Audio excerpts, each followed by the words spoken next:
warning for Delaware County in southeast Pennsylvania, northern Newcastle County in northern Delaware, northeastern Cecil County in northeast Maryland, eastern Chester County in southeast Pennsylvania, until 7 p.m. At 6:19 p.m., National Weather Service Doppler radar indicated a severe thunderstorm. The storm was near Campbellsville, moving northeast at 45 miles per hour. This storm is capable of producing damaging winds in excess of 60 miles per hour. The severe thunderstorm will be near Kennett Square in Ashland around 6:30 p.m., Elm in Valleyville around 6:40 p.m., Cheney in Westtown around 6:45 p.m., Gradyville and Lima around 6:50 p.m., Newtown Square in Broome around 6:55 p.m., Drexel Hill around 7 p.m. This is a dangerous storm. If you are in its path, move indoors to a sturdy building, and stay away from windows.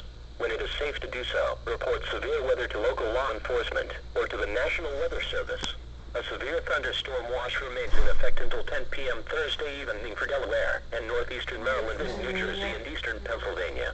Repeating, a severe thunderstorm warning has been issued until 7 p.m. for the following county, Newcastle, Delaware, and Cecil, Maryland, and the following counties, in Pennsylvania, Chester, and Delaware.